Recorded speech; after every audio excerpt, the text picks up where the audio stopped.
यो WhatsApp, Mirae की journey को जानने के लिए पार्ट 2 आप लोगों के लिए लेकर आ गया हूँ, जो कि 1 आवर प्लस है, जो कि मैंने कहा था। कुछ लोग बोलेंगे भाई गद्दारी इसने 1 आवर प्लस बोला था, 3 मिनट ज्यादा कर दिए। वैसे इसका भी रीजन बताता हूँ कि क्यों करा, क्योंकि आगे बहुत लंबी फाइट्स चलने वाली थी, उसको अलग अलग डालूंगा क्योंकि वो बहुत लंबी और एक एक चीज बहुत ज्यादा इंपॉर्टेंट है। इस वजह से सोचा अलग अलग डालूं। ज्यादा बकवास नहीं करते और अपनी वीडियो की ओर बढ़ते हैं। और हाँ, वीडियो के बीच में जो आपसे रिक्वेस्ट करूंगा तो प्लीज कर देना, प्लीज प्लीज। ओके, इज्जत रख लो, बस इतना कर लो भाई। जैसे हमने पिछले एपिसोड के आखिर में देखा था कि इंसानों और ज़ोमगान के बीच में फाइट शुरू हो गई थी और उस फाइट का विजेता मिराई ही था, जो कि one of the top 6 executive में से एक रिशुल के साथ लड़ रहा था। वो रिशुल की हालत को टाइट कर देता है और उसको हरा भी देता है। साथ ओरियुक आइलैंड में जितने भी इंसान कैदी थे तो उनको भी छुड़ा लेता है। और अब हमें आगे पता चलेगा कि इनका प्लान क्या होने वाला है और रिशुल के साथ ये क्या करने वाले हैं। Let's get right into it.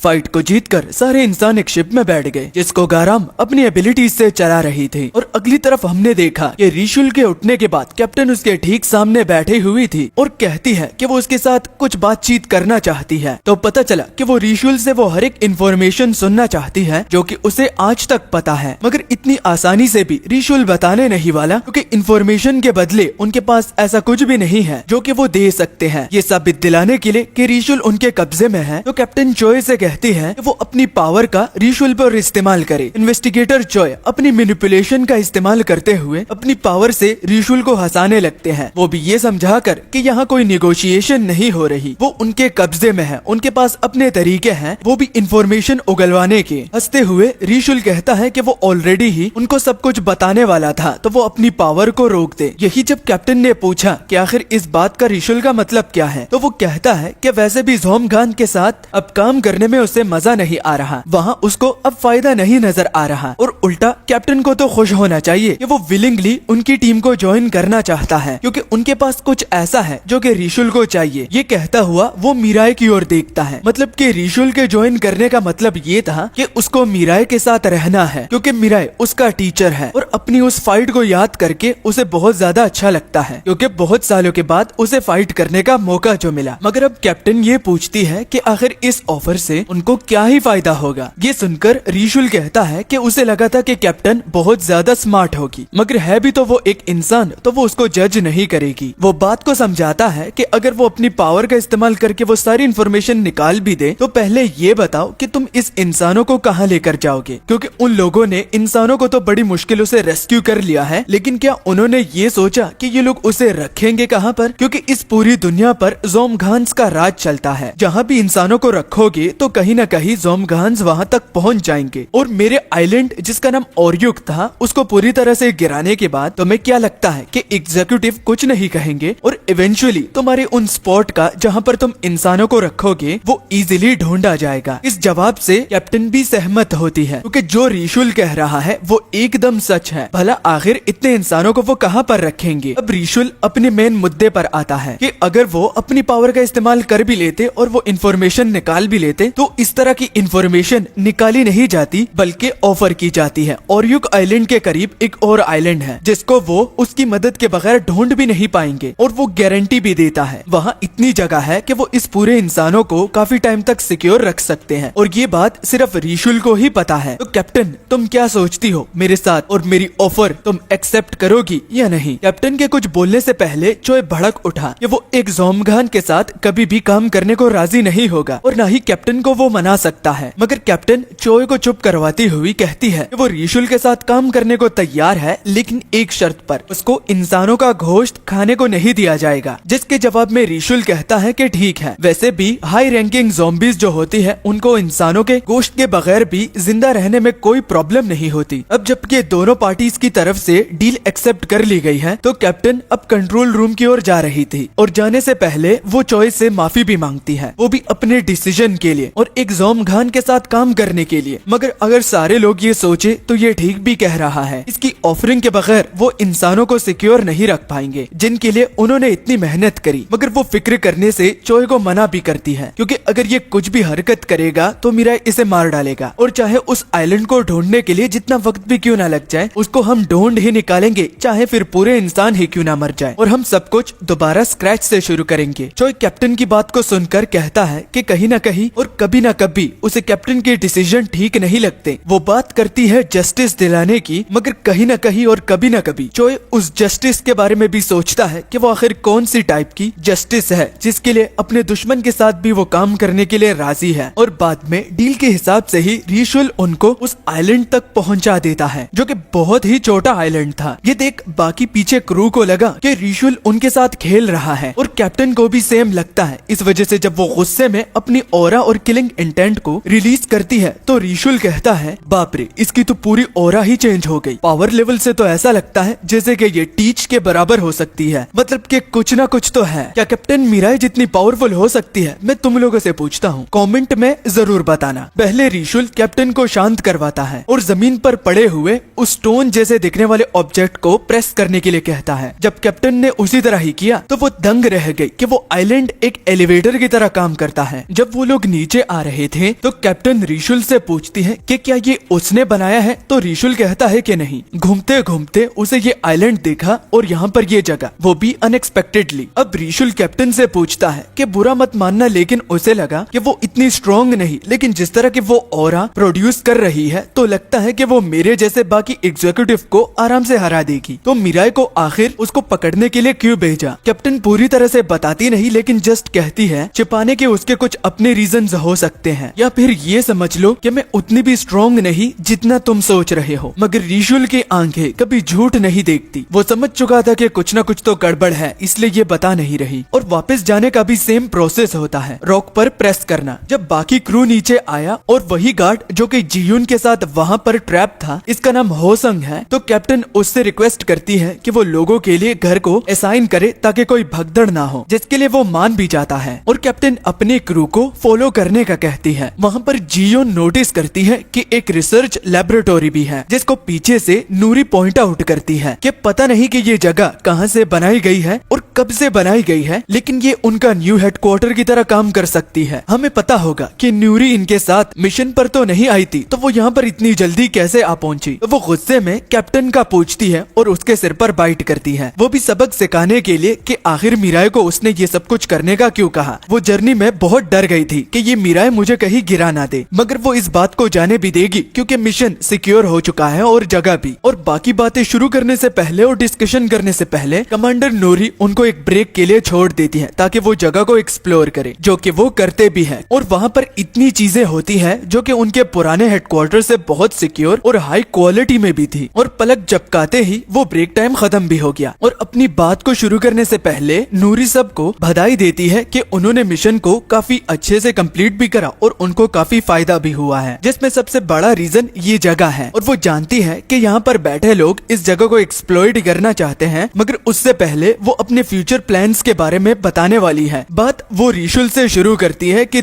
तुम्हें नहीं पता कि तुम्हारे लीडर्स कहाँ पर है ना? तो सच बोलता हुआ रिशुल कहता है कि हाँ, उन्हें नहीं पता, और वो यकीन के साथ कह सकता है कि बाकी एग्जीक्यूटिव को भी पता नहीं होगा। तो कमांडर नूरी कहती है कि पहले हमें उन लीडर्स के सुप्रीम गार्डियंस को हराना होगा, जो कि हैं 6 एग्जीक्यूटिव, और उन 6 के 6 जिनमें से एक रिशुल भी है, जिनको उन लोगों ने बंदी बनाकर रखा हुआ है। हालांकि ये उनका एक टीम मेंबर है, लेकिन अभी तक पूरा वो ट्रस्ट नहीं कर सकते, तो उनको ही हराने का कमांडर नूरी के प्लान का एक मेन पॉइंट था। जिसके बाद उनके लीडर्स का, जो कि इन 6 एग्जीक्यूटिव को ऑर्डर देती है, वो भी बिना अपनी जगह को रिवील किए हुए, तो उनका भी पता लग जाएगा। बाद में उन एग्जीक्यूटिव के 2 टारगेट्स का नाम लेकर, जिनमें से एक हीरू और दूसरी नेट फेसी है, जो कि चैंगवोन डिस्ट्रिक्ट में है, और चैंगवोन डिस्ट्रिक्ट का नाम चेंज करके जोमगांस ने ट्रेनिंग ग्राउंड ऑफ जोमगांस रख दिया है, क्योंकि वहाँ बहुत सारे वेपन्स को स्टोर कर रखा गया है और अंदर ब्रेकआउट करना बहुत मुश्किल है। और इसलिए भी कमांडर नूरी चाहती है कि नेक्स्ट टारगेट उनका यही हो, क्योंकि वो सब के सब मिराई पर हर बारी निर्भर नहीं रह सकते। बाकियों को भी स्ट्रॉन्ग होना ही होगा और लोगों को भी उनके उनके यूनिट में रिक्रूट करना ही होगा और उनको भी ट्रेनिंग देनी होगी, जिसके लिए वेपन्स चाहिए, क्योंकि अगर कल को मीराई मर जाता है तो उसके बगैर भी इंसानियत को उन लोगों को प्रोटेक्ट करना ही पड़ेगा। इसके लिए पहला टास्क स्ट्रॉन्ग होना होगा। इसी बीच जीयुन सवाल पूछती है कि कॉन्सिक्वेंसेस का क्या होगा। अगर हम इतनी बड़ी जगह पर कब्जा कर लेते हैं तो बाकी ज़ोमगान्स को पता लगने के बाद जरूर वो अटैक करने के लिए आएंगे। कमांडर नूरी कहती है कि इन सब के बारे में उसने सोच रखा है, क्योंकि वहाँ पर जो सुपर क्लस्टर कैनन है जो कि उस पूरे टेरिटरी को डिफेंड करता है, तो उस तक अगर बात रही तो कोई सोचेगा भी नहीं अंदर अटैक करने के लिए। और जितने बड़े बड़े उसकी दीवारें हैं और उनमें भी मशीनें रखी हुई हैं, तो वो लोग बेवकूफ होंगे अगर वो अटैक करने के लिए आएंगे, क्योंकि उस सिटी पर एक दफा कब्जा करने के बाद उसे आसानी से ब्रीच नहीं किया जा सकता। और इस बात का सबूत रिशुल खुद ही बताएगा। रिशुल का जवाब भी हाँ में होता है। उसे पूरी तरह से तो पता नहीं कि कैसे, लेकिन पूरी की पूरी बात एकदम सच है, क्योंकि जब वो खुद भी एक एग्जीक्यूटिव था तो टेराइटे जो कि फर्स्ट नंबर पर थी, उनके रिक्वेस्ट से वो जगह इतनी ज्यादा सिक्योर रखी गई है कि वो खुद चाहकर भी इन्वेड नहीं कर सकते। रीजन अब तक नहीं बताया गया कि क्यों उन्होंने इस तरह की जगह को बनवाने की रिक्वेस्ट करी, जिसको वो खुद भी गिरा नहीं सकते। कमांडर नूरी के हिसाब से अगर वो इस जगह को सक्सेसफुली कैप्चर कर लेते हैं तो उनके मिशन के लिए यह आगे बहुत बड़ा एसेट बनेगा। बस दो एग्जीक्यूटिव्स को हराना है और उस जगह पर कब्जा करना है। कि तभी गाराम पूछती है कि अंदर इन्वेड कैसे करेंगे, जिसका वो कहती है कि इसके बारे में उन्होंने अब तक प्लान नहीं बनाया, मगर ज्यादा फिक्र करने की जरूरत भी नहीं। स्लाइटली चांस मिला तो उनका मिशन सक्सेसफुल ही रहेगा। वो क्यों? क्योंकि मीराई उनके साथ है। मगर मसला यहाँ तक ही बनता है कि अंदर वो जाए कैसे। कि पीछे से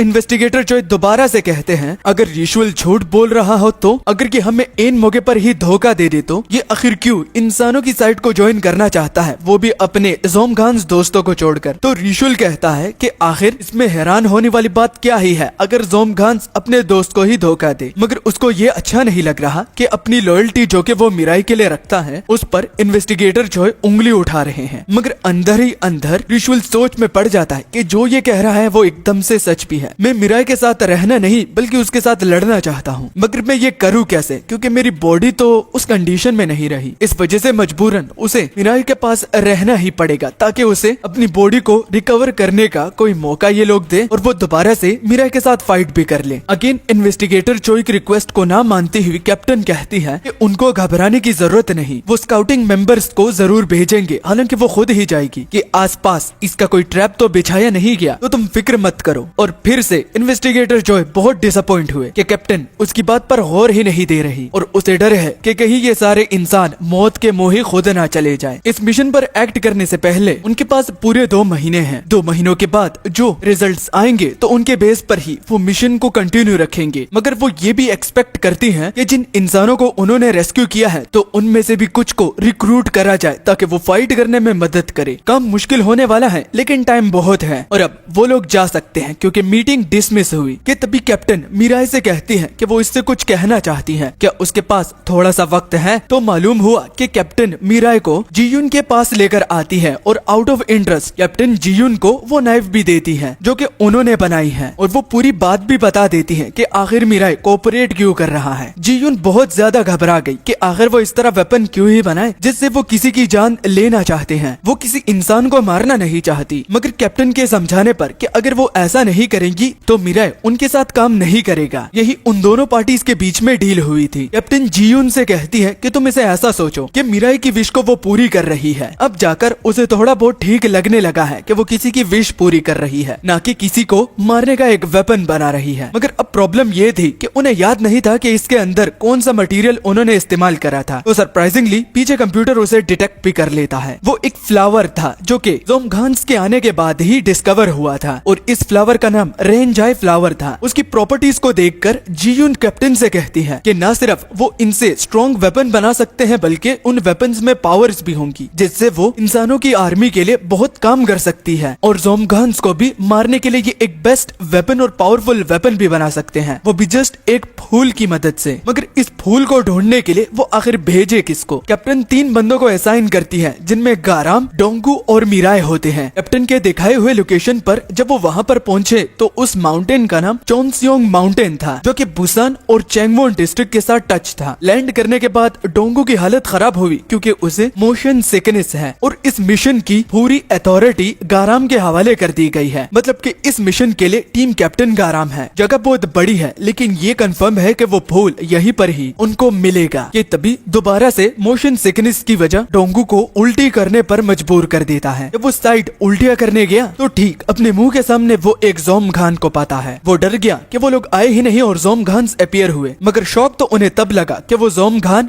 मरा हुआ था। और अजीब बात कि उस जोमगान के कपड़ों पर पेंट लगा हुआ था, मतलब कि यहाँ इस जोमगान के मरने की वजह एक ट्रांसेंडर है जो कि बहुत काम आ सकता है। कि तभी उन्होंने एक बच्चे को भी देखा और उसकी बॉडी पर भी पेंट लगा हुआ था। और ये नजारा देखने के बाद डोंगू और गाराम के दिमाग में सिर्फ एक ही बात गूंजती है कि जो ट्रांसजेंडर यहाँ पर है, अब ये वो नहीं बता सकते कि वो हेल्प करेगा या फिर उनको ही मार डालेगा। कि तभी एक बिजारी थॉट डोंगू शेयर करता है, जिसमें वो बताता है कि यहाँ पर इस जोमगान के कॉर्प्स को और इस बच्चे के कॉर्प्स को एक साथ देखकर उस मेड साइंटिस्ट का रूमर याद आता है, जो कि देखना चाहता था कि जोमगान और इंसान को फ्यूज करने के बाद क्या निकल आता है। क्या हम उसी की ही एक्सपेरिमेंटल एरिया में है क्या? जो कि सुन गाराम कहती है कि खुद से बातें करना बंद करो, ये कहाँ से एक्सपेरिमेंटल फैकल्टी तुम्हें दिखती है? तो डोंगू कहता है कि वो जस्ट इन दोनों कॉर्प्सेस को एक साथ देखकर ही बोल दिया, क्योंकि ये फर्स्ट टाइम है और ये गाराम का भी फर्स्ट टाइम होगा कि वो इस तरह दो कॉर्प्सेस को एक ही हालत में देख पा रहा है। अब गाराम को भी लगने लगा कि डोंगू की बात एकदम सच है। वो कहने लगी कि चलो अभी के लिए वापस चलते हैं और ये रिपोर्ट करते हैं। लेकिन उसे याद आया कि इतनी दूर आने के पहले मिशन उसे सौंपा गया था और अथॉरिटी भी, तो कैप्टन ने कहा था कि वो ट्रस्ट करती है क्योंकि उसके सबऑर्डिनेट को प्रूफ करने का टाइम भी आ गया है। एक गाराम भी किसी से कम नहीं और इस मिशन के बाद उसकी वैल्यू भी बढ़ जाएगी। ये सोचने के बाद कि कैप्टन ने ये मिशन एवी तो उसे नहीं दिया, बल्कि वो ट्रस्ट करती है क्योंकि मैं इसे कर सकती हूँ। वो डोंगू से कहती है कि चाहे हालात कैसे भी क्यों ना हो, लेकिन ये उस बात को चेंज नहीं करती कि हम किस चीज के लिए आए हैं। तो इसे इग्नोर मारो और उस फ्लावर को ढूंढने चलते हैं ताकि हम वापस जाएं, कि काफी ज्यादा लोगों को हमसे उम्मीदें हैं और हम वापस खाली हाथ नहीं जा सकते। इतनी कमाल की स्पीच को सुनाकर गाराम खुद भी कहती है कि उसे पता ना था कि वो इतनी अच्छी मोटिवेशनल स्पीकर भी है। पूरा दिन गुजर गया और अब जब रात हुई तो उनकी तरफ से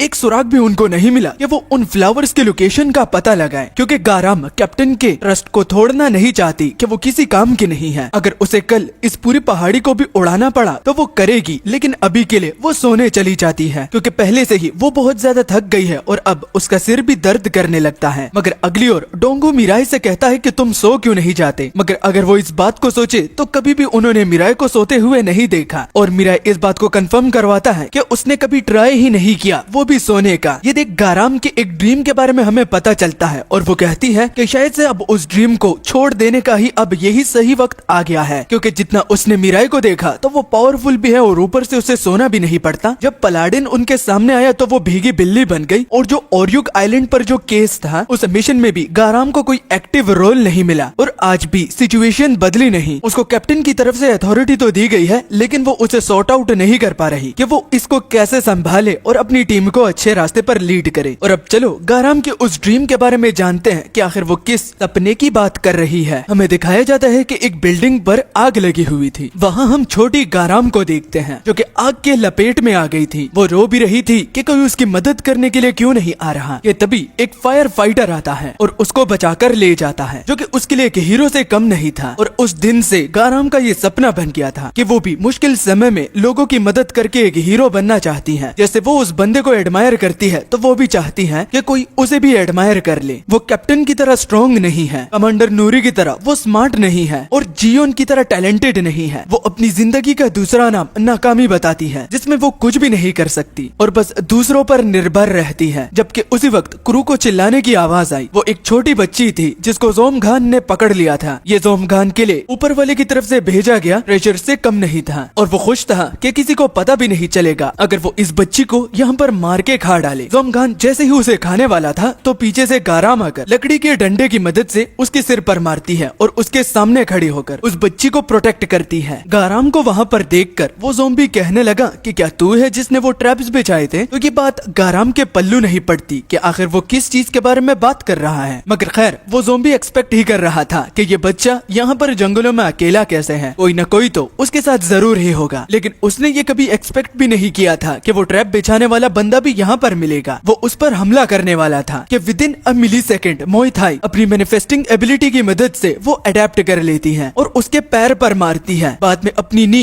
उसके जबड़े पर सीधा मारती है। जब तीसरा अटैक गाराम लैंड करने वाली थी वो वो ज़ॉम्बी उसे ब्लॉक कर लेता है, जिसके बाद गाराम एल्बो सीधा उसके पसलियों पर मारती है। मगर ये भी काफी नहीं था उस ज़ॉम्बी को नॉकआउट करने के लिए, तभी पीछे से डोंगू और मिराई भी आ जाते हैं। गाराम बच्चे से कहती है कि तुम यहाँ से भाग जाओ, जो कि देखकर वो ज़ॉम्बी एक बड़ा सा पत्थर उठा लेता है और वो उस बच्चे की ओर फेंक देता है। डोंगू ये देखकर मिराई से कहता है कि जाकर गाराम की मदद करो, मगर वो ब्लैंक खड़ा हुआ था। अब कोई चारा नहीं बचता और गाराम उस पत्थर के सामने आकर उस बच्चे की जान बचाती है। पत्थर उसकी पीठ पर लगकर चकनाचूर हो जाता है, जिससे गाराम की हालत ही खराब हो जाती है। ज़ॉम्बी इस बेवकूफी वाली हरकत को देखकर हंसने लगा कि वो एक बच्चे की जान बचाने के लिए उसके सामने कूद पड़ा, और अब उसकी हालत देखो कैसी खराब है। मतलब कि जितने भी रूमर्स उसने सुने थे कि वो ट्रैप बिछाने वाला इतना स्ट्रॉन्ग है और उतना स्ट्रॉन्ग, तो वो सब का सब झूठ था। गाराम को वो सिर से पकड़कर अब उठाने लगा और कहता है कि ये सामने दोनों तुम्हारे दोस्त हैं, और अगर दोस्त हैं तो मुझे बाकी इंसानों के पास भी पहुंचाओ कि वो कहाँ पर छिपे हुए हैं, क्योंकि मैं एक एक करके सब लोगों को मार डालूंगा। अभी भी डोंगू मिराई से कहता है कि क्या तुम अब भी उसकी मदद नहीं करोगे, वो मरने वाली है। तो मिराई कहता है कि मुझे ऑर्डर के हिसाब से ही एक्ट करना है, तुम मुझे ऑर्डर नहीं दे सकते, और तो मुझे मना भी करा है। जब डोंगू बोला कि कौन किसने इस तरह ऑर्डर दिया है, तो तब तक येलो ऑर्चर कहकर कोई अटैक करता है और उस ज़ॉम्बी का सिर धड़ से अलग हो जाता है। और ये वही ट्रांसेंडर है जिसे देख वो बच्ची उसके एक्सप्रेशन एकदम से चेंज हो जाते हैं और वो हंसने लगती है। और सरप्राइज की बात कि वो इस ट्रांसेंडर को अपनी विलेज का हीरो बताती है, जो कि उनकी विलेज को प्रोटेक्ट करता है। और उस छोटी बच्ची ने अपने विलेज के हीरो को बताया कि इन अच्छे लोगों ने उसकी मदद करी, जो कि सुन वो बंदा अपना नाम मिनसियोंग किम बताता है और वो इनसे शुक्रिया भी कहता है इस बच्ची को बचाने के लिए। मगर मिनसियोंग किम का खुद को डिस्क्राइब करने का तरीका अलग था, क्योंकि वो खुद को हीरो बताता है, जो कि बहुत ज्यादा अजीब था। इसके अलावा मिनसियोंग किम हमारे क्रू को शेल्टर देने का भी एक सजेशन देता है, क्योंकि उनकी दोस्त गाराम के पीठ पर एक बहुत बड़ा पत्थर जो टूटा है, उसकी ट्रीटमेंट भी वहाँ पर हो सकती है अगर वो चाहे तो। जो कि सुनकर डोंगू तो जाने के लिए तैयार होता है, मगर गाराम उसे रोक लेती है, क्योंकि उनको इसके अलावा भी बहुत सारे काम है। डोंगू डिसअपॉइंट होता है, लेकिन वो मिनसियोंग किम वो अगेन सस्पिशियस तरीके से क्रू की ओर देखकर कहता है कि तुम तो काफी ज्यादा स्ट्रॉन्ग हो, मेरे हिसाब से तुम लोगों का यहाँ पर अकेला रहना भी मुझे दिक्कत में नहीं डालेगा। ये कहकर वो वहाँ से जाने लगता है और डोंगू दोबारा इंसिस्ट करता है कि आखिर वो इस बंदे के साथ वापस क्यों नहीं गए। तो गाराम के ना जाने का रीजन उस कॉर्प पर लगे हुए पेंट का था, क्योंकि सेम वही पैटर्न थे जो कि उन्होंने उस मरे हुए कॉर्प्स को देखा था। डोंगू भी समझ जाता है कि आखिर गाराम ने उस बंदे की ऑफर को क्यों रिजेक्ट किया, क्योंकि ये वही ट्रांसेंडर है जिसके बारे में गाराम और डोंगू उस कॉर्प्सेस की ओर देखकर बात कर रहे थे कि क्या ये फ्रेंडली हो सकता है या नहीं। जब हीरो उस बच्ची के साथ विलेज तक पहुंच गया तो वहाँ पर वाकई वहाँ के जितने भी लोग थे तो वो उस मिनसियोंग किम को एक हीरो की तरह ट्रीट कर रहे थे और उसी की नजरों से देख रहे थे, जो कि गाराम को बहुत ज्यादा कंफ्यूज कर रख देता है। बाद में गाराम रेडियो की मदद से डोंगू से भी कांटेक्ट करता है कि उसके पास बाइनोकुलर तो है, तो क्या उसे कुछ देख रहा है, जरा ये बताओ क्या उसे कुछ सुनाई दे रहा है। तो डोंगू कहता है कि ये बाइनोकुलर है, इसमें क्या मुझे कुछ सुनाई देगा। तो इसमें गाराम की भी गलती नहीं थी, क्योंकि उसका ये फर्स्ट टाइम है जो कि एक मिशन को लीड करना है। तो शर्माते हुए वो डोंगू से कहती है कि तुम जो कर रहे थे तो वो करो, मगर डोंगू तो कुछ भी नहीं कर रहा था। आखिर ये गाराम उसे क्या कह रही है ये डोंगू को भी समझ में नहीं आ रहा था, और मीरा जिसका चेहरा ब्लैंक रहता है वो भी कंफ्यूज हो रहा था कि आखिर ये लड़की क्या कर रही है। मगर इसी बीच वो नोटिस करती है कि मिनसियोंग किम अभी तक अपने घर नहीं गया, वो यहाँ वहाँ गलियों में फिर रहा था और पीछे गाराम थी। उसका पीछे करते हुए गाराम यही सोच रही थी कि क्या ये भी मीराई की तरह की हीरो है जो कि सोता नहीं। तो तब वो अपने कहे हुए अल्फाजों को वापस ले लेती है, क्योंकि उसने नोटिस करा कि मिनसियोंग किम के एक्सप्रेशन बहुत ज्यादा डरावने हैं। वो दीवार के उस पर एक बच्चे को देख रहा था, वो भी उसी नजरों से, और वो जस्ट 2 बार ये दोहराता है क्या मुझे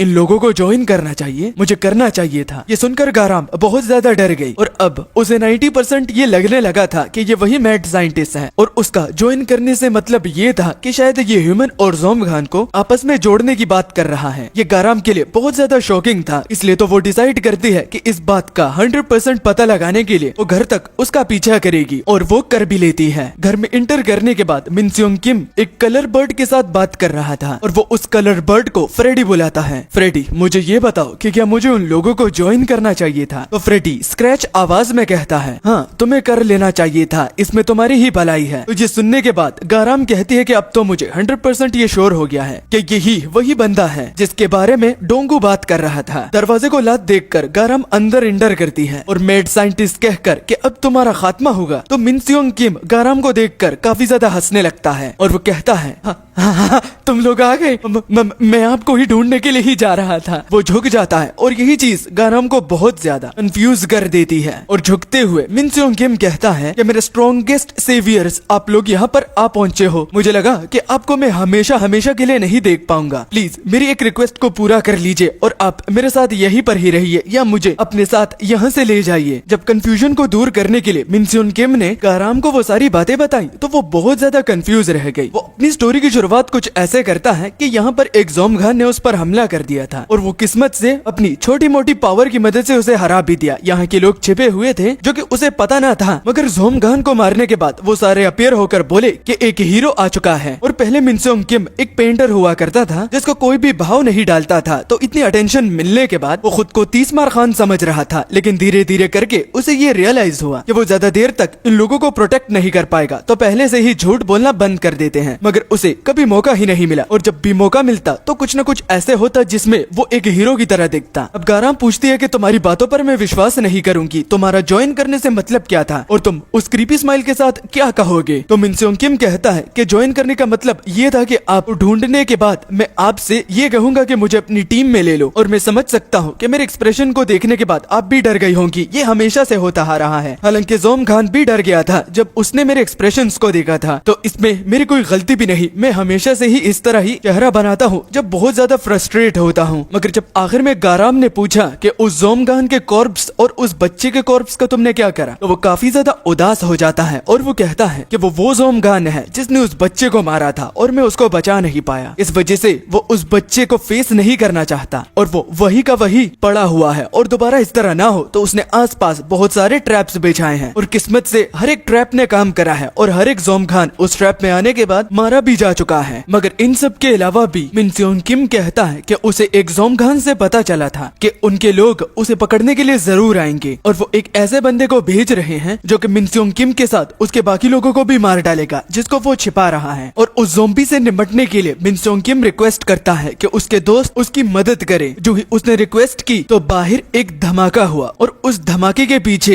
एक ज़ोंबी थी जो कि अपनी किलिंग इंटेंट को रिलीज करके कहती है, कहाँ हो ट्रैप किलर, मैं तुमसे मिलने के लिए आई हूँ, जल्दी आओ क्योंकि मुझे अपने दोस्तों का बदला भी लेना है। किलिंग इंटेंट को फील करने के बाद मिन स्योंग किम समझ गया कि वो ज़ोंबी यहाँ पर आ पहुंचा है। वो भागते हुए बाहर जाता है अपने लोगों को बचाने के लिए। तो गाराम उससे कहती है कि अभी थोड़ी देर पहले तो तुम्हारी पैंट गीली हो रही थी, अब इतना जोश कहाँ से। मगर वो इसका जवाब नहीं देता क्योंकि टॉप प्रायोरिटी इस सवाल का जवाब नहीं बल्कि अपने लोगों की मदद करना है और वो गाराम से भी सेम एक्सपेक्ट करती है कि वो आकर उसकी हेल्प करे। गाराम हिचकिचाती है लेकिन बाद में मदद करने के लिए मान जाती है। मगर अंधेरा बहुत था, वो भटक गई कि ये कहाँ चला गया। जबकि अगली ओर हम देखते हो ज़ोंबी को जो कि एक लड़की थी और वो नॉर्मल ज़ोंबी है, मतलब कि इस तरह के ज़ोंबीज एग्जीक्यूटिव्स के टास्क को पूरा करते हैं और ये पलाडिन से भी बहुत स्ट्रॉन्ग होते हैं। पता चला कि इसको यहाँ पर यीरू ने ही भेजा है क्योंकि बोर हो गई थी और इस वजह से यहाँ पर अपनी जगह किसी और को भेज दिया। ये ज़ोंबी जिसके हाथ में स्टार जैसी छड़ी थी जो कि इतनी शार्प थी कि अपने एक अटैक से वो एक साथ ही बहुत सारे इंसानों को बीच से काट देती है। मगर अब भी ट्रैप किलर के निकलने का कोई भी उसे सुराग दिख नहीं रहा था और अगर इसी तरह ही चलता रहा तो सारे लोग मर भी जाएंगे। मगर बाद में सोचकर कि उसका क्या, अगर यहाँ पर सारे लोग मर भी जाएं तो वो दोबारा से अपनी किलिंग को शुरू करती है और इस बारी उसको मजा भी आ रहा था क्योंकि वो होल्ड बैक नहीं कर रही थी। इसी बीच एक बंदा जो कि मिन स्योंग किम को बुलाने के लिए उसके घर जा रहा था तो उसकी भी सेम फेट होती है, मगर वो ठीक मिन स्योंग किम यानी कि अपने हीरो के पैरों पे जाकर गिरता है। मिन स्योंग किम लेट आने के लिए सॉरी कहता है लेकिन उसकी कंडीशन को भी देखकर वो बहुत ज्यादा दंग रह गया और आसपास के लोगों पर नजर डालकर कि कुछ लोग जिंदा है और कुछ लोग मर गए हैं तो वो बहुत ज्यादा गुस्सा हो जाता है और उस ज़ोंबी से कहता है कि आखिर इन सबको मारने की वजह क्या थी। तो वो मुस्कुराती हुई मिन स्योंग किम से कहती है कि तुम्हें ही बुलाने के लिए मैंने ये सब कुछ करा है क्योंकि तुम ही हो जिसके चर्चे हमारी जगह पर चल रहे हैं। अब चलो फाइट करते हैं। निर्दोष लोगों को इस तरह अपनी वजह से मरकर उसने जितने भी आज तक ट्रैप्स बिछाए थे तो एकदम ही एक्टिव कर लेता है, वो भी इस उम्मीद से कि इस ट्रैप की मदद से वो इस ज़ोंबी को यहीं पर ही मार डालेगा। अगर नॉर्मल ज़ोंबी एग्जीक्यूटिव के अंडर काम करती है तो इसका मतलब वो स्ट्रॉन्ग होती है, तो उसके कई महीनों की मेहनत को वो एकदम से ही सिर्फ छलांग मारकर वेस्ट कर देती है और उसके सिर पर खड़ी होकर वो मिन स्योंग किम से कहती है, तुम हो वो ट्रैप किलर, तुम्हारी मूवमेंट कितनी बेसिक है, तुम्हें तो कोई भी प्रिडिक्ट कर सकता है, तुमसे मैं ज्यादा एक्सपेक्ट कर रही थी, लगता है तुम एक ढोंगी हो। अपने आंखों के सामने महीनों की मेहनत को इस तरह जाया होता हुआ देख उसे समझ में नहीं आ रहा था कि वो क्या फील कर रहा है, वो क्या कह रहा है, वो क्या समझ बैठा था कि क्या से क्या हो गया। दिया और इसी तरह ही वो ज़ॉम्बी ऊपर से ही उस पर एक अटैक करती है जो कि बहुत सिंपल था। वो उसको डॉज भी कर सकता था, लेकिन वो इतना ज्यादा शॉक में था कि अब इस फाइट का रिजल्ट में क्या होगा, तो अटैक लैंड करने से पहले ही अपने मन में वो सारे लोगों से माफी मांगता है कि मुझे माफ करना, मुझसे आगे से नहीं होगा, और झूठ बोलने के लिए भी सॉरी। और सिर्फ एक ही बार से उसकी हालत खराब हो जाती है, इतनी कि वो मौत के कगार पर था। जो कि देख वो ज़ॉम्बी भी हैरान हुई और कहती है कि इतनी जल्दी, और तुम लोग ये नोटिस कर रहे होगे कि इसके क्लोन्स बनते हैं, तो इसका लॉजिक भी आगे आगे खुद पता चल जाएगा तुम लोगों को। चारों के चारों क्लोन्स बहुत ज्यादा डिसअपॉइंट हो जाते हैं, मगर वो और ज्यादा अपना टाइम यहाँ पर इस ढोंगी पर जाया नहीं करना चाहते, इसलिए वो उसे पूरी तरह से फिनिश करने के लिए जब प्रिपेयर हो जाती है, तो उसी बीच गाराम उसके कमर पर एक जोर की लात देकर उसे दूर फेंक देती है और मिनसियोंग किम से पूछती है कि क्या तुम ठीक हो। मिनसियोंग किम उसे यहाँ पर देखकर कहता है कि शुक्रिया तुम्हारी मदद करने के लिए, और गाराम आसपास देखने के बाद कहती है कि शिट, यहाँ पर सारे लोग मारे गए, मगर ये नोटिस करने के बाद कि थोड़े अभी भी बचे हैं, तो इसी बीच पीछे से हमारा बाकी क्रू भी आ गया। दोनों नोटिस करते हैं कि यहाँ पर बहुत ज्यादा तोड़ फोड़ हो गई थी, तो डोंगू चिल्लाते हुए कहता है कि यहाँ पर आखिर क्या हुआ, तुम तो सिर्फ इसका पीछा करने के लिए गई थी, और इसकी ये हालत, क्या यहाँ पर कोई ज़ोमगान अपीयर हुआ है क्या? तो इससे पहले गाराम उसके सवाल का जवाब देती तो वो यहाँ से इन सब लोगों को भगाने का कहती है, वो भी जल्द से जल्द। मगर ठीक वो ज़ोंबी उसके पीछे थी और वो कहती है, बहन आप बताइए आप कौन हो, और एकदम से उस पर हमला कर देती है। मगर गाराम मिनसियोंग किम से एक अच्छी फाइटर है, तो वो उसे डॉच कर लेती है। जब रेडी हुई अपना काउंटर देने के लिए, तो काउंटर देने से पहले ही उसके अपने इंस्टिंक्ट, जो कि सर्वाइवल इंस्टिंक्ट होते हैं, वो कहते हैं अगर इस पर हमला किया तो तुम्हारा हाथ तक नहीं बचेगा। वो डर के मारे पीछे छलांग मारकर डिस्टेंस क्रिएट करती है और उसको अब बहुत ज्यादा पसीना आ रहा था, वो भी घबराहट के मारे। वो ज़ोंबी गाराम के रिफ्लेक्सेस और सर्वाइवल इंस्टिंक्ट को जानने के बाद बड़ी इंप्रेस हुई, क्योंकि वो मिनसियोंग किम की तरह बेवकूफ नहीं है, और उसे लगने लगा कि शायद मिनसियोंग किम को, जो कि वो ट्रैप किलर समझ रही थी, वो एक डीकोय था, क्योंकि असली ट्रैप किलर ये लड़की है, क्योंकि ये इस लेडी बॉय के मुकाबले में बहुत समझदार है। लेडी बॉय मैं इसको इसलिए बुला रहा हूँ क्योंकि ये बहुत ज्यादा सुंदर है भाई, इस वजह से। गाराम एनालाइज करती है कि स्ट्रेंथ के मामले में ये लड़की उससे बहुत ज्यादा पावरफुल है, तो फाइट करने का क्या ही फायदा अगर एंड में वो मारी जाए। अब आप लोग सोच रहे होंगे कि मिराय वहाँ पर खड़ा है तो ये क्यों मरने की बात करी है, तो बताता चलूं कि मिराय ने कहा था कि कैप्टन ने उसे ऑर्डर दिया है इन लोगों को जस्ट देखने के लिए, ना कि मदद करने के लिए, क्योंकि यहाँ पर जो कुछ भी होगा उसको गाराम खुद ही संभालेगी। इस वजह से वो मिराय से भी हेल्प एक्सपेक्ट नहीं कर रही, क्योंकि ऑलरेडी पिछली बार उसे पता चल चुका था जब वो ज़ोंबी अपीयर हुआ था। वो जो ही बाकी लोगों को भागने का कहती है, तो इसी बीच ये ज़ोंबी पीछे से वार करती है, लेकिन एक बूमरैंग की तरह उसका वेपन घूम फिरकर उसके पास आ जाता है, लेकिन इन सब से एक मर्तबा राउंड लगाकर, और वार्निंग भी देती है कि जो भी हिलेगा तो वो मारा जाएगा। और अब अपनी इंट्रोडक्शन देती है। इस तरह के ज़ोंबीज को प्लाटून कहते हैं। पलाडिन से एक अपर रैंक और चैंगवोन डिस्ट्रिक्ट की ये 3rd नंबर स्क्वाड है। अब स्क्वाड में 4 बंदे होते हैं, अगर यहाँ पर एक, तो देखा ना, ये क्लोन बनाती है और ये इसकी पर्सनैलिटी डिसऑर्डर है। जैसे कुछ चोमू लोग होते हैं सिग्मा की वीडियो और खुद को फिर सिग्मा समझते हैं। लड़कियों को बस इग्नोर करना सिग्मा नहीं होता। अगर चाहते हो तो अच्छे से एक्सप्लेन भी कर देता हूँ, वो भी एक अलग टॉपिक पर, तो जरूर बताना। और ये अपना नाम जी सो चाइजे, 4 बहनें तो 4 वर्ड्स, जो कि मिलाकर एक ही नाम बनाता है, क्योंकि जीसो चाइजे कहती है कि अपनी बहनों के साथ वो एक साथ ही हरकत करती है और वो हर तरफ से वार कर सकती है, क्योंकि हमारी मूवमेंट एक ही साथ सिंक में चलती है और ये हमें एडवांटेज देती है। हम चारों ओर से देख सकते हैं। तो अब चलो बहन खेलते हैं। हम तब तक लड़ेंगे जब तक एक साइड पूरी तरह से मर नहीं जाती। मगर गाराम जवाब नहीं दे पाती और इसी साइलेंस को जीसो चाइजे हाँ में ले लेती है। जिसके बाद सीन मिराय पर गया और हमें उस वक्त का सीन दिखाया गया जहां पर कैप्टन ने मिराय को वो ऑर्डर दिया था जस्ट देखने का, जिसमें जब कैप्टन से मिराय ने सवाल करा अगर वो खड़े खड़े इसी तरह ही देखता रहा और गाराम मर गई तो कैप्टन कहती है वो गाराम का शायद आखिरी दिन होगा और हमारे साथ सफर सिर्फ उसका इतना ही लिखा था। हाँ, तो मेरी रिक्वेस्ट ये है कि मैं तुम लोगों को मेरी कजन का चैनल बता रहा हूँ जो कि इस तरह कंटेंट में बहुत ज्यादा इंटरेस्ट रखती है। हाँ, फर्स्ट टाइम में उसका वीडियो तुम्हें पसंद नहीं आ सकता, लेकिन उसका चैनल ग्रो करने में मेरी मदद करिए, क्योंकि आप ही लोग हो जिसने मुझे यहाँ तक पहुँचाया है, तो आप उसको भी पहुँचा सकते हो। हाँ, उसको आप गाइड भी कर सकते हो, जैसे कि मुझे गाइड करते हो कि भाई थोड़ा सा वॉल्यूम कम कर, भाई थोड़ा सा जल्दी वीडियो ला। और ऑनेस्टली इसको सच में एक्सप्लेनेशन में बहुत इंटरेस्ट है, ये मांगा में भी इंटरेस्ट रखती है, तो चैनल पर मुझे इसके 1000 सब्सक्राइबर पूरे होने चाहिए और इसकी ये जो वीडियो है इस पर भी मुझे कुछ ज्यादा से ज्यादा व्यूज चाहिए, ज्यादा नहीं बस 5000 इतने तो होने ही चाहिए। प्लीज इज्जत रख लो, क्योंकि मुझे पता है कि आप लोग कुछ भी कर सकते हो और अगर आप इसकी मदद करोगे तो उसके बदले नेक्स्ट एपिसोड पक्का, और वो भी 2 दिन के अंदर अंदर। आप जैसे ही टारगेट पूरा करोगे तो मैं आपको नोटिफाई कर दूंगा कि वीडियो आधा बन चुका है। Yes, so go on and support her and thank you जो भी उसको सपोर्ट करेगा मेरी इस बात को सुनने के बाद। और हाँ, आगे कमाल की बात भी तुम लोगों को पता चलेगी जो कि तुम्हें बहुत ज्यादा हैरान कर देगी, तो हाँ स्टे ट्यून।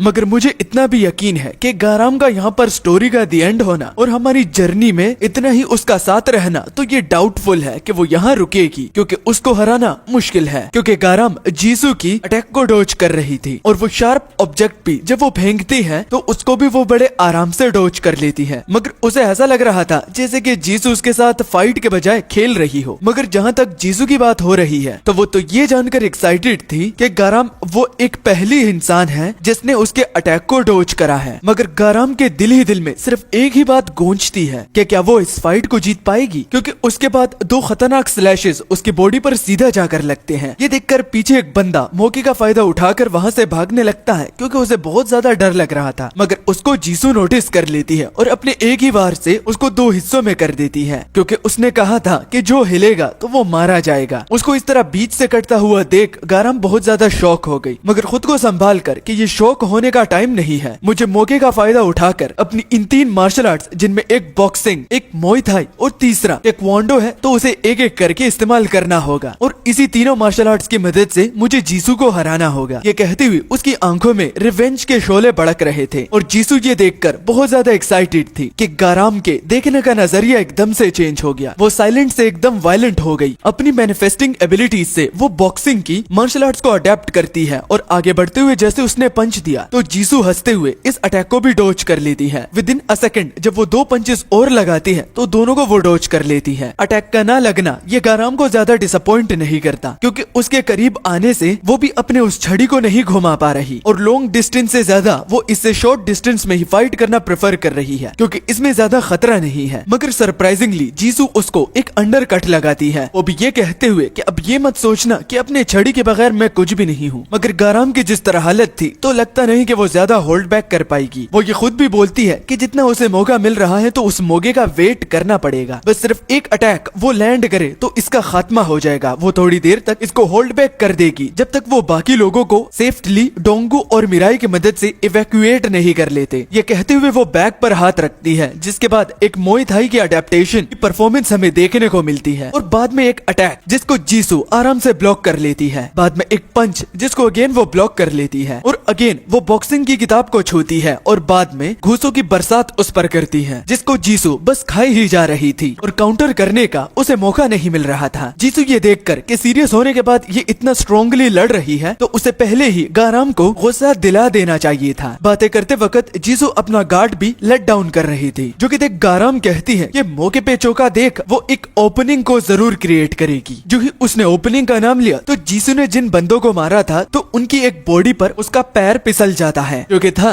एक ओपनिंग और गोल्डन अपॉर्चुनिटी देखकर गाराम जो कि कह रही थी कि बस एक अटैक वो लैंड करे तो वो इसको होल्ड बैक कर सकती है, तो जब उसने जोर की लात देना चाही तो मिड एयर में जाकर उसने गलती कर दी, क्योंकि वो रियलाइज ही नहीं कर पाई कि अब उसका डोज करने का कोई भी सिनेरियो नहीं बनता और बैम उस छड़ी से गाराम को एक बहुत गहरा जख्म पड़ता है और उसको दूर फेंक देती है। जीसू ये बोलकर कि उसे क्या लगा कि वो थोड़ी देर के लिए उसके साथ खेल ही क्या रही थी कि गाराम को लगने लगा कि वो उसे हरा सकती है। मगर खैर फाइट का रिजल्ट जो कुछ भी हो, लेकिन अब उसे बोरियत फील नहीं हो रही। जब जीसू आगे बढ़ती हुई कहने लगी कि क्या तुम और खेलना चाहती हो तो गाराम दंग से दंग रह गई। खौफ उसके सर पर मंडरा रहा था कि अब वो मरने वाली है। वो जीसू से कहती है कि उसके करीब मत आना और वो जमीन पर रेंगती हुई पीछे जा रही थी। उसे लगने लगा कि शायद ये उसका आखिरी दिन होने वाला है, मगर खौफ के मंडराने की वजह से वो भूल गई कि मीराई उसके पीछे आ चुका है। जब गाराम उसके साथ टच होती है तो मीराई कहता है कि कैप्टन ने सिर्फ तुम्हें अबैंडन करने को नहीं यही कहा। उसने ये भी कहा था कि जब डेस्परेट सिचुएशन हो तो तुम्हारी मदद भी करनी है, तो क्या तुम्हें अच्छा लगेगा कि तुम्हारे बीच फाइट में ही मैं तुम्हारी मदद करूं? तो ये बात गाराम को बहुत ज्यादा लगती है। तो मिराई को देखकर उसे अपना अतीत याद आ जाता है, जिसमें कैसे उसने छोटी होकर ये ठान लिया था कि वो एक हीरो बनेगी। तो ये डर आखिर उस पर इतना हावी कैसे हो रहा है? मिराई का चेहरा देखने के बाद वो थोड़ा बहुत काम डाउन हो गई है और मिराई की मदद को ठुकराती है कि नहीं, वो अकेले ही इसे संभालेगी। गाराम कहती है कि मिराई खुद भी एक छोटा बच्चा है, मगर फिर भी वो इतना ज्यादा ताकतवर है, उसे डर नहीं लगता। तो अब जाकर जब वो एक एडल्ट हो गई है, मतलब कि गाराम, तो अपनी बचपन की बातों को याद करके वो इतना तो समझ गई है कि बड़े होने के बाद तुम्हारा सोचने का पर्सपेक्टिव बदल जाता है। क्योंकि अभी तक जो मैं सोच रही थी तो वो एक छोटे बच्चे की तरह थी। मुझे इस बात की टेंशन थी कि इस फाइट को कैसे जीतना है। हालांकि मुझे ऐसा सोचना चाहिए था कि इस फाइट को जीतने के लिए मुझे हर हालत कुछ न कुछ तो करना ही होगा। ये कहती हुई वो एक एडिशनल किताब को निकालती है जो कि एक नोवेल थी, और उस नोवेल में सुपर नेचुरल पावर्स थी जिसको वो एब्जॉर्ब कर लेती है। आसपास की जगह बिजली के कड़कने से एकदम रोशन हो जाती है। इतनी तेज रोशनी को देखकर जीसू भी बहुत ज्यादा सरप्राइज हो गई और वो कहती है, क्या तुम्हारे पास मेरे लिए एक सरप्राइज है? जल्दी दिखाओ, मुझे देखना है, मुझसे वेट नहीं हो रहा। और इस नोवेल को एब्जॉर्ब करने के बाद वो एक तेज सी बीम उसकी ओर फेंकती है जो कि कामेहामेहा से कम नहीं, क्योंकि वो सुपरनेचुरल पावर्स अब यूज कर सकती है, वो भी इस नोवेल को एब्जॉर्ब करने के बाद। वैसे मेरी एक थ्योरी है कि ये लड़की गोकू को तक हरा सकती है। अब तुम लोग बोलोगे, क्या भाई क्या बक रहा है, क्या गोकू इसको मार डालेगा? तो देखो, ये किताबों से नॉलेज एब्जॉर्ब करती है ना। जरा सोचो, अगर इसको सारे वर्ल्ड्स के बारे में पता हो, गोकू के बारे में, बीरस के बारे में, ब्रोली के बारे में, जेनोस के बारे में, साइतामा के बारे में, तो अगर वो इनकी एबिलिटीज को किताब में लिखकर उसे एब्जॉर्ब कर ले तो क्या होगा? वैसे ये जस्ट मेरी एक थ्योरी है, और अगर ऐसा होता तो यही मेन प्रोटैगनिस्ट होती। लेकिन ये एक फैक्ट है, अगर ये सच होता तो कि ये लड़की पूरे एनिमे वर्स को सोलो कर सकती है, यहाँ तक कि जिन्वू भी इसका कुछ नहीं बिगाड़ पाएगा। जरा सोचो मेरी बात को, और ये मत कहना कि भाई गोकू तो मेरा बाप है। बच्चों की तरह मत सोचो, जरा लॉजिकली सोचना, क्योंकि मैं देखता भी हूँ कि जब भी गोकू की बात आती है ना कि कोई उसे हरा सकता है, तो उसके ये डाई हार्ट फैन जो है उनकी गांड जल जाती है। मैं भी गोकू का फैन हूँ, लेकिन अगर लॉजिकली सोचूं, ये लड़की बड़ी खतरनाक हो सकती है अगर इस बुक पर जो कि मैंने बताया वो उसके हाथों लग जाए। अच्छा, तो हम कहाँ थे जब गाराम ने सुपरनेचुरल पावर की मदद से एक कामेहामेहा जीसू पर छोड़ दिया था? तो वो इतनी ज्यादा पावरफुल होती है कि जीसू को लगा कि ये उसे कुचल देगी, मगर जैसे तैसे करके भी वो उस कामेहामेहा को डिफ्लेक्ट मारती है। मगर अब उसकी फटके हाथ में आ जाती है, क्योंकि उसने बड़ी मुश्किलों से इसको डिफ्लेक्ट मारा है, और अगर ये उसे छू कर भी जाता तो उसकी पूरी बॉडी रेजा रेजा हो जाती। इसलिए वो यहाँ से भाग निकलने का प्लान सोचती है, क्योंकि अभी के लिए अगर वो यहाँ पर रहेगी वो जिंदा नहीं बच पाएगी। जबकि अगली ओर गाराम का हाथ दर्द कर रहा था,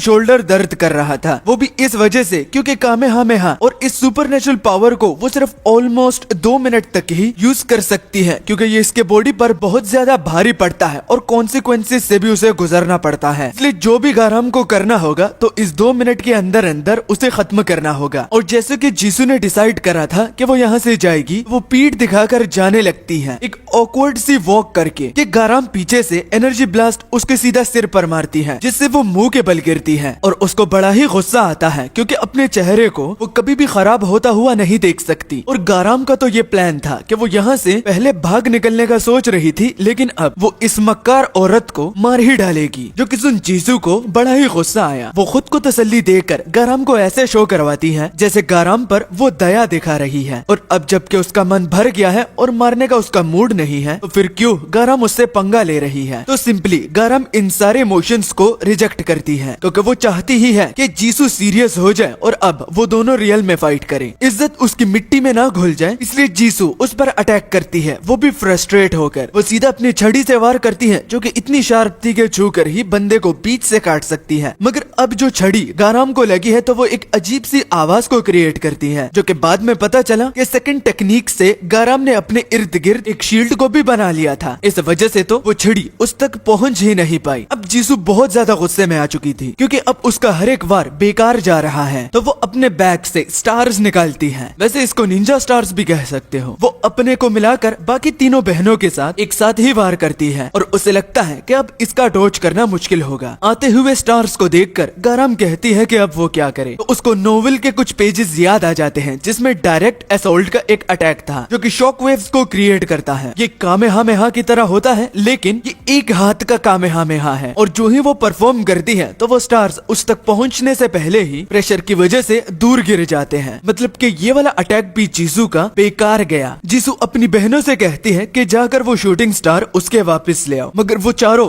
एक दूसरे के साथ जोड़ी हुई है इसलिए तो हर एक वर्ड वो कॉपी भी करती है। कि तभी अगली ओर मालूम हुआ कि गाराम खुद को बहुत ही ज्यादा पुश कर रही है। वो इस टेक्निक और इस मार्शल आर्ट्स को कभी भी ज्यादा देर तक होल्ड नहीं कर पाएगी और 2 मिनट बस खत्म ही होने वाले हैं। जो कि देखकर वो एक लास्ट अटैक करने वाली थी कि जीसू ये समझ जाती है कि ये खुद को अब पुश कर रही है और जो अटैक आने वाला है तो वो बहुत ज्यादा ऑब्वियस है। मतलब कि जीसू उसे पहले से ही समझ लिया है तो इसका मतलब वो इसको डॉज भी कर सकती है, वो भी आराम से। जो कि सामने से अटैक आया तो ऑब्वियसली जैसा उसने एक्सपेक्ट करा था तो वो उसको डॉज कर लेती है, वो भी सही सलामत। और उसके पीछे आकर गाराम पर हंसने लगती है, वो भी बड़े जोर जोर से। कि जिस तरह वो खुद को पुश कर रही थी तो ये ऑब्वियस बनता था कि ये अटैक करेगी, वो भी एक डायरेक्ट अटैक। और अगर उसे डायरेक्ट अटैक करना ही था तो वो इस आखिरी अटैक में अपनी पूरी एनर्जी का यूज करके उसको खत्म कर सकती थी, जो कि अब नहीं होगा क्योंकि ये अटैक उसका वेस्ट जा चुका है। और पीछे उसकी बैक वाइड ओपन है, मतलब कि वो जीसू के अब इस अटैक को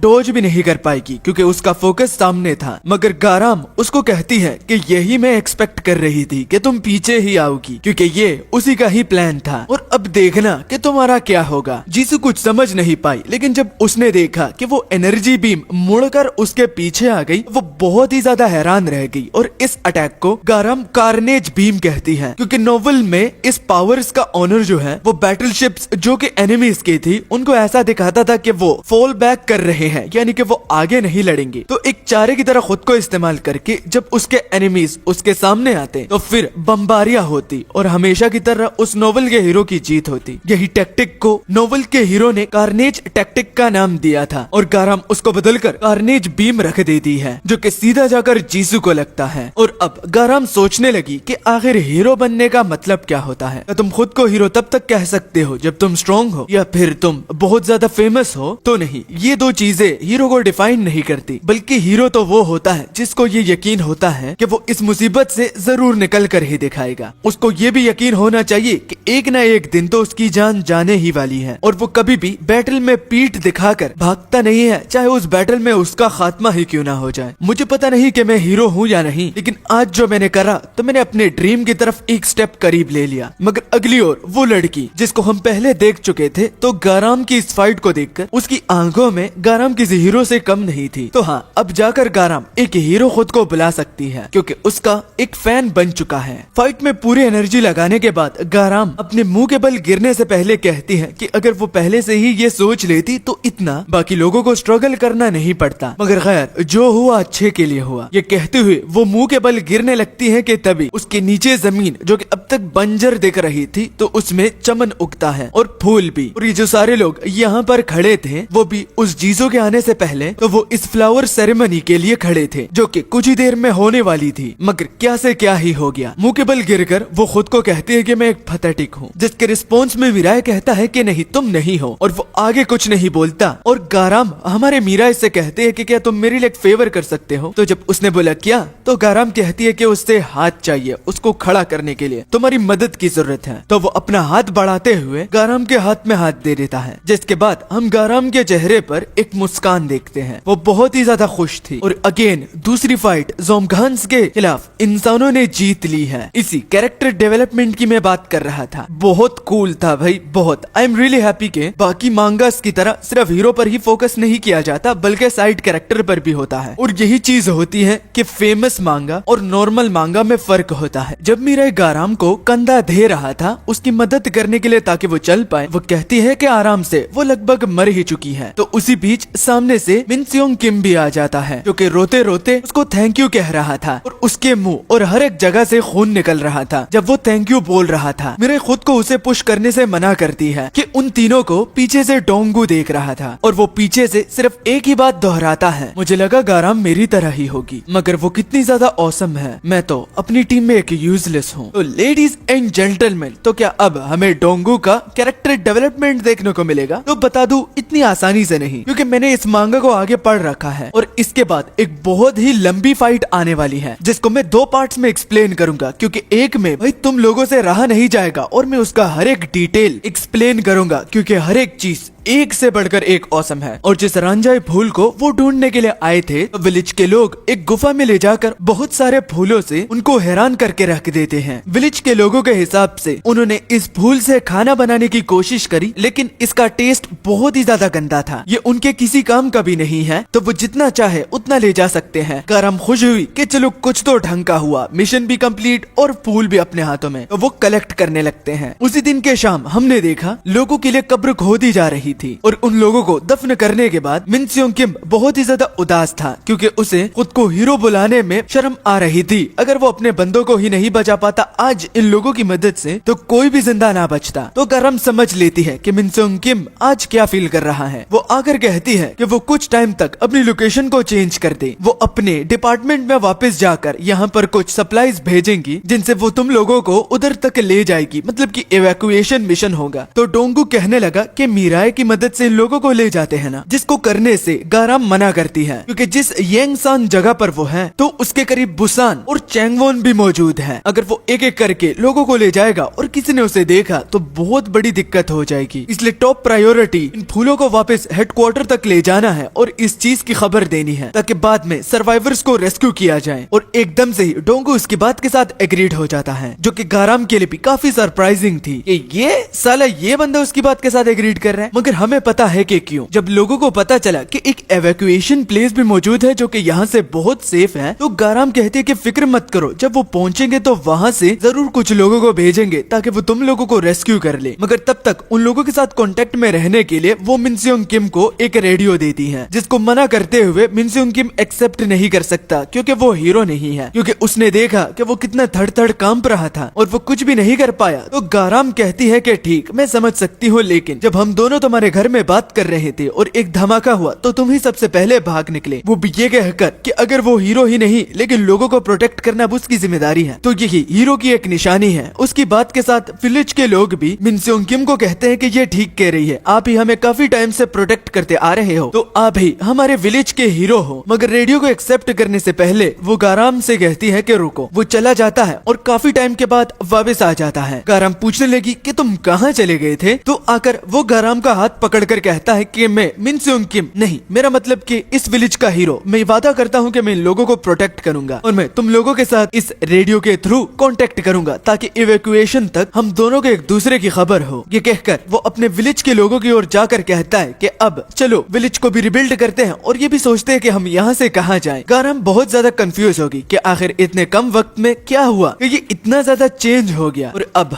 वो टाइम आ चुका था जब गाराम और उसका क्रू यहाँ से जाने वाले थे। जब वो वहाँ से जा ही रहे थे तो हमें उस रीजन का भी पता चल जाता है कि जिस वजह से मिन स्योंग किम इतनी जल्दी चेंज हो गया। वो उस कॉर्प्स जिसके साथ वो नजरें नहीं मिला पा रहा था क्योंकि वो बच्चा उसकी वजह से मरा है, तो वो उसको साफ सही जगह पर रखकर उसके पास फूल भी छोड़कर आता है। मतलब कि उसने अपने पास्ट को जाने दिया। अभी तक वो खुद को झूठा हीरो बताता था, लेकिन अब उसने ये एक्सेप्ट कर लिया है कि वो ही इस विलेज का एक वाहिद मतलब कि इकलौता हीरो है जो कि इन लोगों को प्रोटेक्ट करता है। और गाराम और इन लोगों ने भी उसे हीरो मान लिया है कि मिन स्योंग किम ही इस विलेज को प्रोटेक्ट करता है। अगेन मिराए उन दोनों को उठाकर HQ ले आता है और यहाँ पर सबसे पहले हम कैप्टन को देखते हैं जो कि अपने क्रू को सही सलामत वापस आता हुआ देखकर काफी मुस्कुराने लगी। और गाराम जो कि मिराई की मदद से चल रही थी, तो अपने हाथों में फूल उसकी तरफ वेव करती हुई कहती है कि मिशन सक्सेसफुल और फूल भी हम सही सलामत ले आए। फूलों को रिट्रीव करने के बाद उनको कुछ टाइम मिला इस जगह को एक्सप्लॉइट करने के लिए, तो एक्सप्लॉइट करके उनको बहुत सारी सर्वाइवल चीजें मिली जैसे कि कपड़े और खाना और कुछ बीजे जिनको वो उगा सकते हैं। और जो आइलैंड में जितने भी लोग प्रिजनर्स थे, तो उनमें से कुछ लोगों ने हेल्प करना भी चाहिए और कुछ लोग साइंटिस्ट बने यानी कि रिसर्च लैब में काम करने के लिए, तो कुछ किसी और चीज में मदद करने के लिए, और बहुत सारे लोगों को ट्रेन भी किया जा रहा था। मगर एक चीज तो थी कि वक्त बहुत जल्दी ही गुजरता जा रहा था और एक हफ्ता सिर्फ रह गया कि वो चैंगवोन डिस्ट्रिक्ट पर हमला करने के लिए जाएंगे। मगर उससे पहले कैप्टन जितने लोगों को भी वो ट्रेन कर चुकी है, तो उनको एक स्पीच देती है कि उनको पता नहीं कि इस फाइट का रिजल्ट क्या होगा, लेकिन मैं इतना बता सकती हूँ कि तुम लोगों के अंदर जो डर होगा वो उनको फेस करने के बाद तुम लोगों से भूल ही जाएगा, क्योंकि तुम इतना स्ट्रॉन्ग हो गए हो। बस इसी तरह ही डटे रहो और बस एक वीक की ही बात है और चैंगवुन डिस्ट्रिक्ट हमारे इंसानों का ही होगा। इस बीच हमने देखा ओरियुक आइलैंड जो कि खत्म हो चुका था और वो शिप जिसमें मिराई का क्रू आया था वो भी उस आइलैंड के पास, और मिराई ने उस शिप को फेंक दिया था तो इसके नीचे यीरू थी, जो कि इस शिप को देखने के बाद समझ गई कि ओरियुक आइलैंड का गायब होना और इस शिप का यहाँ पर आना जरूर कुछ न कुछ तो गड़बड़ है, लेकिन वो इसे सॉर्ट आउट नहीं कर पा रही थी कि आखिर क्या हो रहा है। मगर अब जबकि यीरू को पता चल चुका है तो बहुत मुश्किल आने वाली है।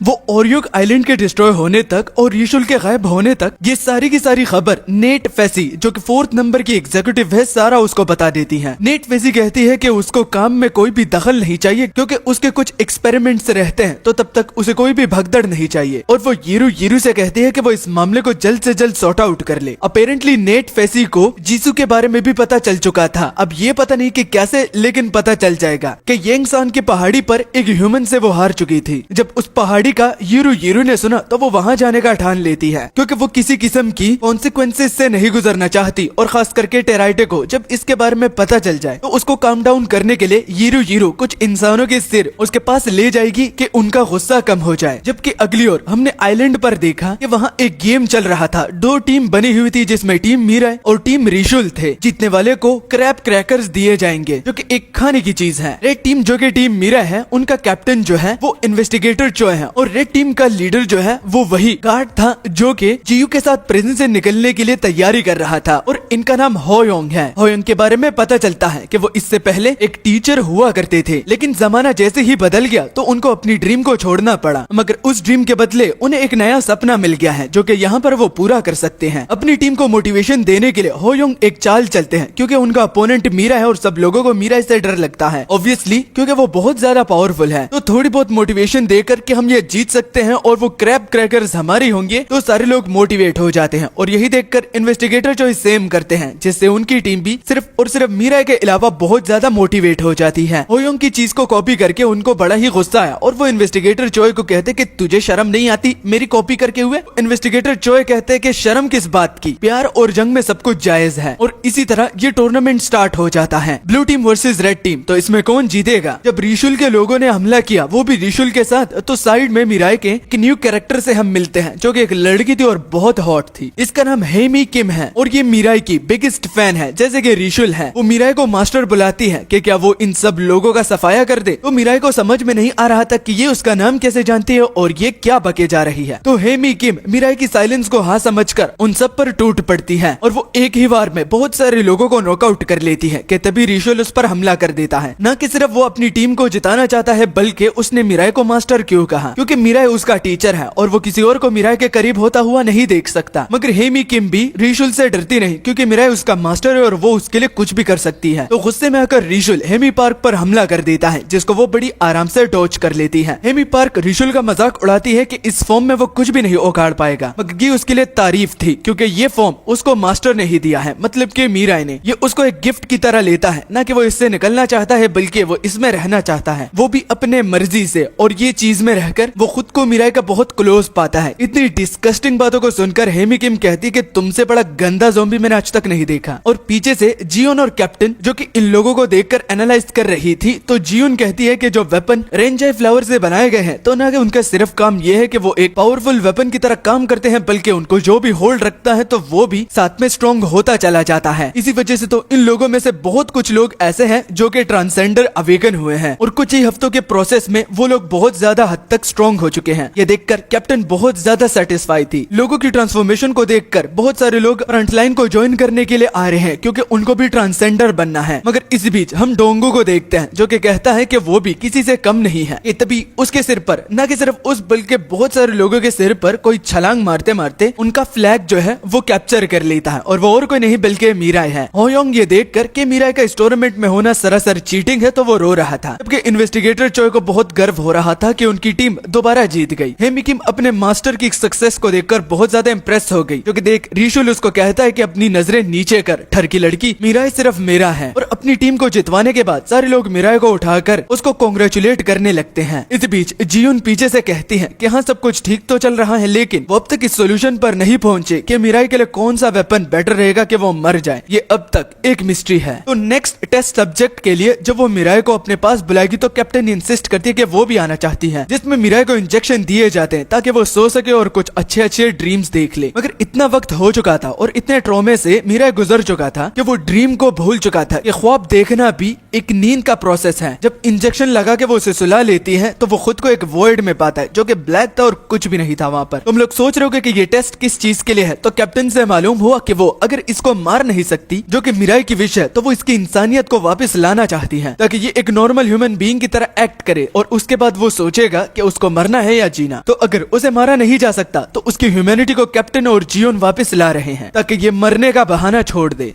जब मिराई की आंखें खुली और जियोन ने पूछा कि कुछ अलग दिखा, तो हमेशा की तरह उसका जवाब ना ही था। उसे कुछ दिखाई ही नहीं दिया, एक वॉइड बस थी। और ये वाले इंजेक्शन में भी मिराई पर कुछ असर नहीं दिखाया। कैप्टन अपने रोड के एंड में डिसअपॉइंटमेंट ही देख रही थी, मगर उन्होंने कभी हार नहीं मानी। अब की बार वो उसको जीसियोन और हेयुन के पास बेच देती है और पूरा दिन उन दोनों के साथ ही गुजारने का कहती है। और मिराई को जो ऑर्डर दिया गया है तो वो सारा का सारा जीसियोन को बता देता है कि आज का दिन वो पूरा उन लोगों के साथ ही गुजारेगा। कुछ करने को था नहीं तो जीसियोन कहती है कि चलो करी बनाते हैं, लेकिन उसके लिए इंग्रेडिएंट्स चाहिए, जैसे कि गाजर, आलू और बहुत सारी चीजें, जो कि उन दोनों को यानी कि हेयुन और मिराई को सौंप देती हैं। सबसे पहले वो दोनों गाजर को ढूंढने का ठान लेते हैं। हेयुन को कुछ भी पता नहीं था और साथ में मिराई को, लेकिन मिराई थोड़ा बहुत सोचने तक उसे याद आ जाता है कि उसने 2 गाजर देखे हैं जो कि लटकते रहते हैं। और बात करते करते वो हमारी क्रू की मेंबर गाराम के दरवाजे तक पहुंच जाते हैं। जब दस्तक दी और गाराम ने दरवाजा खोला और पूछा कि उन दोनों का यहाँ इस वक्त क्या काम है, तो हेयुन सारी बात बताती है कि वो यहाँ गाजर लेने के लिए आए हैं। लेकिन गाराम कहती है कि क्या वो उसे किसान दिख रही है कि वो उनके पास गाजर मिलेगा। तो यहाँ पर मिराई उसके बालों की ओर इशारा करके कहता है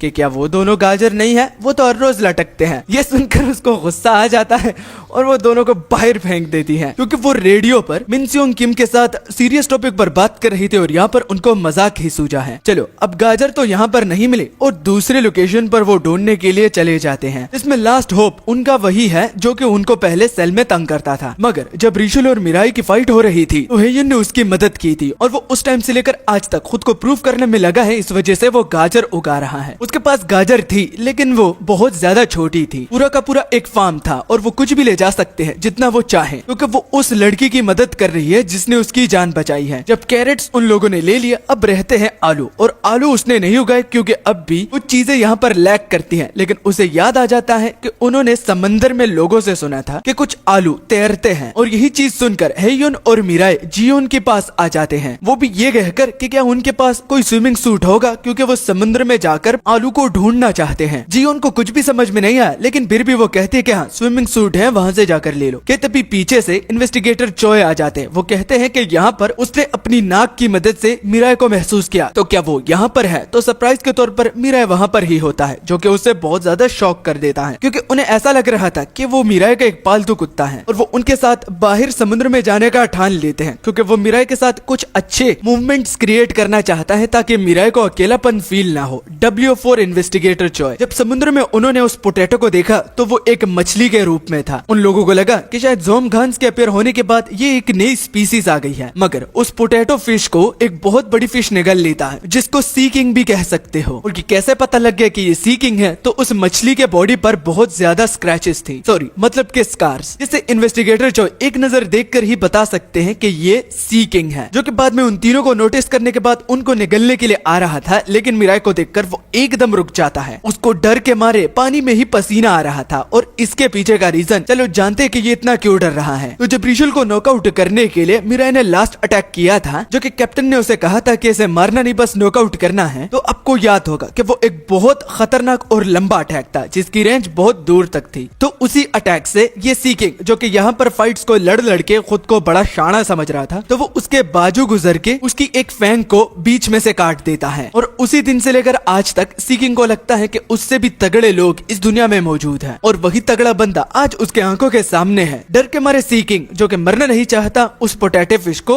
वापस फेंक देता है। इन्वेस्टिगेटर चोय कहते हैं कि ये फिश तो हार गई जस्ट मीरा को देखकर ही। तो उसे क्या पता कि उस बेचारे को कितना ज्यादा डर लग रहा है, लेकिन मीरा जो कि उसे सिर्फ देखकर ही कुछ सोच रहा था, तो जब वो उसे वापस लेकर आते तो पता चला कि सीकिंग को भी उसने मार डाला है और खाने के तौर पर अब उसे पकाएंगे। करी की बात सिर्फ उन तीनों के बीच में हुई थी, लेकिन इन्वेस्टिगेटर चोय के साथ साथ बहुत सारे लोग जमा हो गए। तो एंड में सारा का सारा काम ही जीसियोन को करना पड़ा, लेकिन एंड में जो करी बनी थी तो वो करी पर्पल थी, हालांकि ये रेड या फिर ब्राउन कलर की होती है। जब सब लोगों ने ट्राई किया सिवाय मीराई के, तो वो लोग कहते कि ये करी से अच्छा मैं जहर ही खा लूं, मरने से पहले कुछ अच्छा स्वाद तो आएगा ही। वो इतनी तेज बोल रहे थे कि जीसियोन कहती है कि मैं तुम लोगों की बातों को सुन रही हूँ, क्या कह रहे हो। मगर इसमें जीसियोन की भी गलती नहीं थी, क्योंकि बहुत सारे लोगों की वजह से ये सब कुछ हो गया, वरना अगर वो आराम से पकाती तो कभी भी ऐसा ना होता। इन्वेस्टिगेटर चोय मीराई से कहते कि उसे ये भी याद है कि उसने कभी भी मीराई को खाते हुए नहीं देखा और खाने को इस तरह वेस्ट नहीं करना चाहिए। तो चलो खा लो, प्लेट तुम्हारे सामने ही रखा गया है। इन्वेस्टिगेटर चोय की बात को सुनकर उसे अपनी माँ की बात याद आ जाती है, जिन्होंने सेम बात कही थी। हालांकि जब वो मर भी गई तो छोटा मीराई, सच में यार इसके ये पिक्चर्स को देख कर ना, जब ये छोटा हुआ करता था और इसकी माँ ज़ोंबी होकर इसने खुद ही उसे मार डाला और ये रोता है, तो सच में यार बहुत ज्यादा दुख होता है। इस बच्चे पर यानी कि मीराई पर कितना